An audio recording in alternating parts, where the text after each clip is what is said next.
Papua itu tutupan hutannya 30 juta hektar hutan.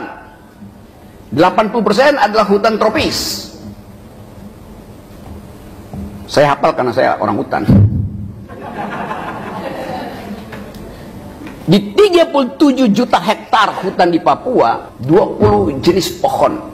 Ada 160 ribuan jenis serangga. Ada 6.000 jenis mamalia. Dan ada 500 masyarakat adat. Sekarang Omnibus Law akan dipakai di situ demi yang disebut food estate. Berapa ratus jenis spesies yang akan hilang, berapa ribu pohon yang akan ditebang, berapa ribu ulat yang akan kehilangan tempat dia bermukim di kaki pohon, berapa ribu cacing yang akan diangkat dari habitat aslinya, berapa ribu burung yang tidak mampu lagi bersarang. Itu pertanyaan politis, bukan sekedar pertanyaan etis. Politik apa yang menyebabkan Omnibus Law itu memaksakan untuk merusak alam Papua? Namanya politik akumulasi. Padahal di dunia ini, seluruh pemenang Nobel dalam 20 tahun terakhir ini tidak lagi bicara tentang akumulasi, tapi tentang distribusi, tentang kesejahteraan, welfare. Dan itu yang kita baca di semua jurnal internasional.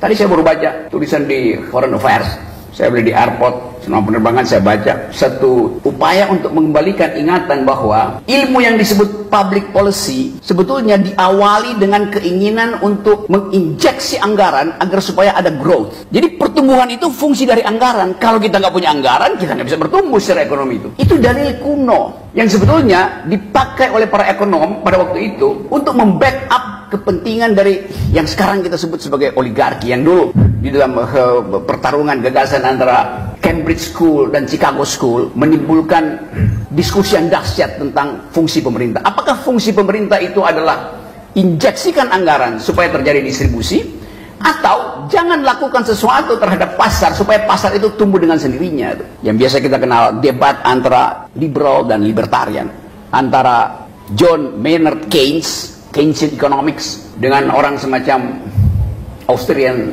School yang bermarkas di Chicago. Kita tahu itu dulu debat makroekonomi antara kutub Cambridge dan kutub Chicago.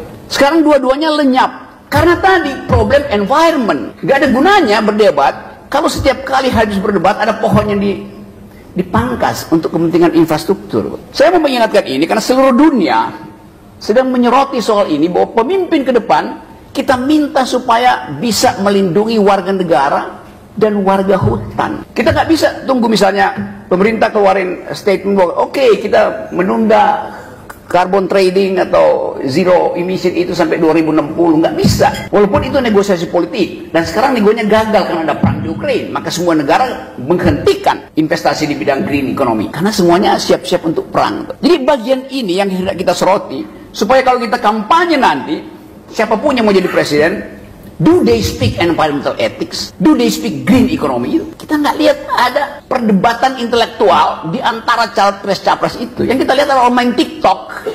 Capresnya tiktok. Apa isi otaknya?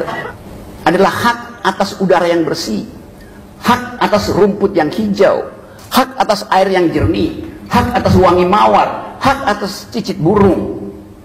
Itu yang sekarang lagi dibicarakan di dunia.